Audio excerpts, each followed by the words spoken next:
When I see injustice or examples of abuse of power, it really makes me angry. And I think it should make any level-headed person angry. It's a completely human reaction to injustice.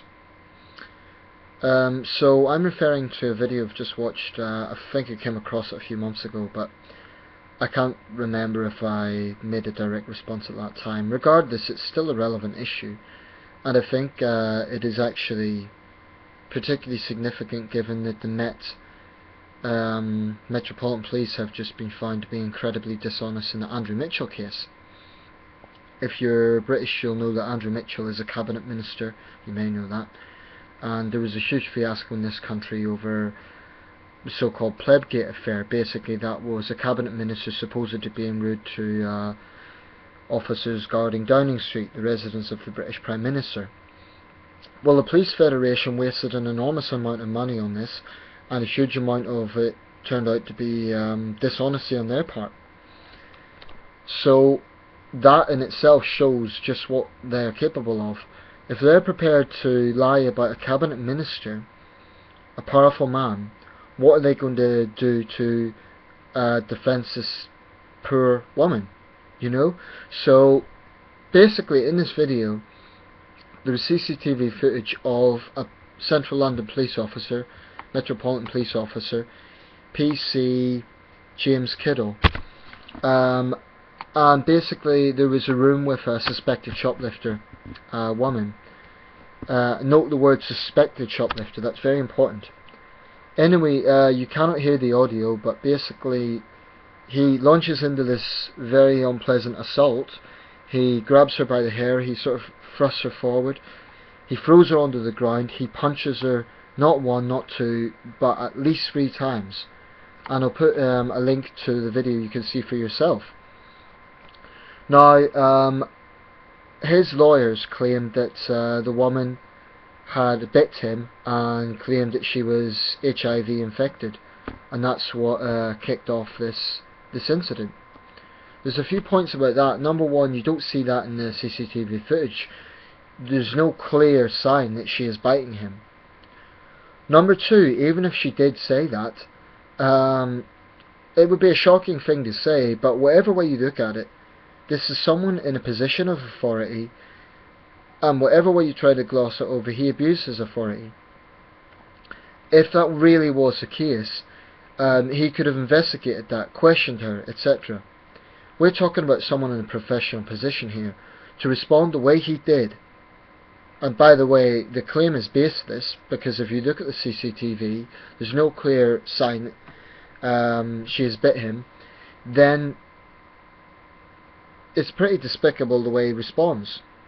Basically like a cowardly thug. Now, he would be a cowardly thug if this was any unarmed prisoner, but the fact that it's a woman is particularly disgusting. And you know, this is typical of police brutality. Thank goodness there was CCTV there, because I guarantee you, no CCTV, this guy would be on desk duty at the very most. Possibly it wouldn't even be taken up. Now what happened, the outcome of that situation, this happened back in March, was that he was charged with assault and he was issued with a community sentence. That's better than nothing, it's better than desk duty, but I believe he should be in jail, at least for a few months.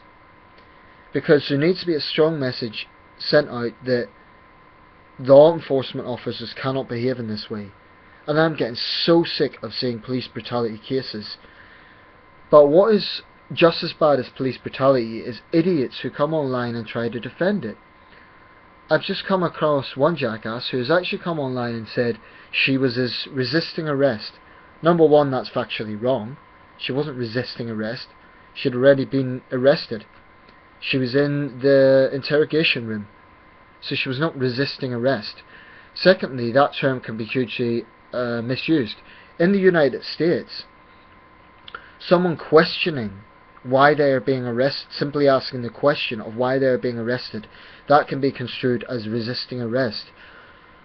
What is happening in many parts of the world is you have these psychopaths who call themselves police officers and think that wearing a uniform gives them a right to do as they please. and I'm so sick and tired of seeing cards and bullies filling up the ranks of the police. Now, I don't want to vilify every single police officer. I do believe there's good police officers around. Of course there are. And there are examples of individual bravery among officers. I always say these people they are in a stressful job, they do face dangers. But having said that, there's so many examples of police thuggery that it's sad and it's depressing. And you know, what happens in a country like Britain is often compared to what happens in other parts of the world. Not long ago I watched a video of protesters in Brazil, and an unarmed man held by about 4 officers, another officer sprayed him in the face as he was being held. This wasn't a guy who was attacking the officer with a weapon. This was a guy who was being held, unarmed, and another officer sprayed him in the face with pepper spray. Now that can cause permanent blindness. I'm so sick and tired of seeing police thugs basically getting away with this sort of thing. And I'm convinced that had there been no CCTV in that station, then that woman would never have got any justice, and PC James Kiddie, who acted like a cowardly thug in that footage, would be basically getting on with his job. Now, in my opinion, a police officer who behaves like that not only should be never ever allowed to join a police force ever again, but he or she should be treated like any other criminal. So in other words, if someone goes to jail for assault, then a police officer should go to jail for assault. There's far too many double standards. And that's why I disagree with this notion that a crime against a police officer should be taken more seriously than a crime against a regular person. If someone assaults a police officer, yeah, they should be punished. It's assault. But if a police officer assaults someone, it should be exactly the same response. And so often, this isn't a case of police taking on hardened criminal thugs, like gang leaders or something, people who I have very little sympathy for. Quite often it is petty criminals, or in many cases suspected criminals.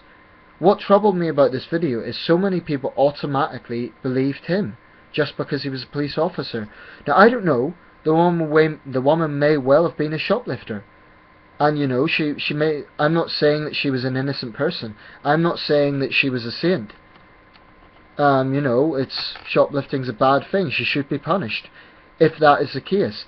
But it's the fact that so many people automatically believe him, and it's like they learn nothing. Too many people clearly do not learn from previous examples. So many previous examples of police abusing their power. And the Metropolitan Police in particular has a long track record of dishonesty and corruption. And it's just it enrages me, actually, because these are people who have a lot of power. They have a lot of power. They're not community support officers. These are officers who have power. They're in a position of power, and when they abuse it in this way, it makes my blood boil. Now, I really hope that officer never joins the force again. But what you have is many examples of officers who have been convicted of a crime, and then you know what, they go and join another force. No questions are asked. That is a disgrace. So I wouldn't be surprised if a few years down the line, this thug joins another police force. And that is an abomination. He should never be allowed to join a police force ever again. As far as I'm concerned, if he responds like that to anybody, then he is not fit to do his job. If what he claims is true, that she claims she had HIV, then they could have investigated that. They could have checked her medical record. They could have responded to that in a lot of other ways. And then if it was true, they could have charged her with a serious crime. But to respond automatically the way he did, clearly that's not someone fit to do that sort of job. And to all the stupid fucks, and I'm sorry for the language, but it really makes me angry when people try to condone this, who try to say, I mean, I saw some misogynistic comments on there, bitch deserved it, this sort of thing, but just, I cannot understand the mentality of people who are so brainwashed by seeing a uniform that they cannot have common sense. I'm not a criminal. I have no I have no problem with officers arresting criminals and doing their job as police officers. And I'm not one of these people who go around saying, it's a case of I sympathise with criminals versus the police. There's some very unpleasant criminals out there, and I have no problem with the police taking those people on. But that's just the point. In so many of these abuse cases, it is not a case of violent gang leaders. It's a case of, in this case, what we're talking about is a young woman who's a suspected shoplifter. We're not talking about a drug lord here. We're not talking about, a leader of a violent criminal gang. In which case, it would be there'd be a lot more questions to be asked. But what you see here is a clearly well-built male police officer beating a woman to the ground. So my opinion is, what a scumbag. This isn't about a rumour. Look at the CCTV. That shows it. It's clear cut. And I'll put a link to this. And if you're going to defend it, then I would argue you're deranged. The police have a difficult job, and they should be given resources. They should be given and they should be understanding of what they do. The job they do is difficult. But there should be an absolute zero tolerance towards any officer in any force that takes this attitude that they can abuse people in this way. And any force, I don't care what it be, the Metropolitan Police or a rural police force, that thinks that they can obstruct justice, there should be no tolerance for that. The IPCC, the Independent Police Complaints Commission, should be given a lot more power. Police should be forced to hand over evidence by the legal system. They should be required to do that, because if they have nothing to hide, then they have nothing to fear. It's as simple as that.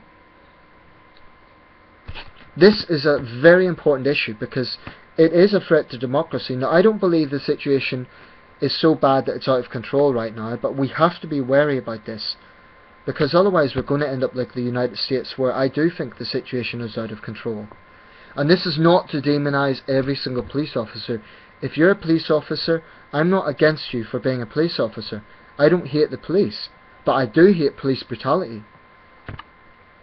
And I would say that decent police officers have as much stake in this, for arguing for this to improve, as anyone else, because it actually does affect them, because it turns the public against them. And if they're decent police officers who are trying to do their job, that makes their life harder.